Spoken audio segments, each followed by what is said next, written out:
অসমের চিরাং জেলার বিজুনিতে সিপিআইএম এর নির্বাচনী কর্মী সভা অনুষ্ঠিত হয়। সভায় উপস্থিত ছিলেন সিপিআইএম পলিট ব্যুরোর সদস্য ও ত্রিপুরা বিধানসভার বিরোধী দলনেতা জিতেন্দ্র চৌধুরী। কর্মীদের উদ্দেশ্যে বক্তব্য রাখতে গিয়ে তিনি শান্ত কিন্তু দৃঢ় ভঙ্গিতে বিজেপি সরকারের বিরুদ্ধে স্পষ্ট বিরোধী অবস্থান তুলে ধরেন। তিনি বলেন, সিপিআইএম মানুষের অধিকার রক্ষায় আপোষহীনভাবে লড়াই করবে এবং রাস্তায় নেমে বিজেপি সরকারের জনবিরোধী নীতির বিরুদ্ধে প্রতিরোধ গড়ে তুলবে। সভায় কর্মীদের ঐক্যবদ্ধভাবে আন্দোলন জোরদার করার আহ্বান জানানো হয়েছে।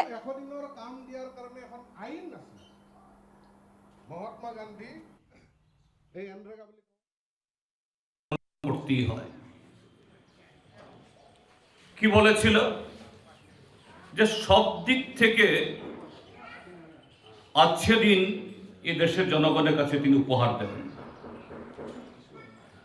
সে আজকে দিন দেশের যুবকদের বছরে 2 কোটি চাকরি,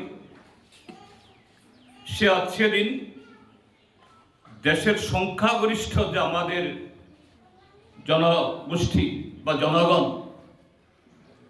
যাদের জীবন জীবিকা কৃষি নির্ভর, তাদের আয় দ্বিগুণা হবে। এবং কিভাবে সে দুগুণা হবে? তাদের ঋণ মুকুব করা হবে, তাদের উৎপাদিত পণ্য এটা উচিত দরে কেনা হবে।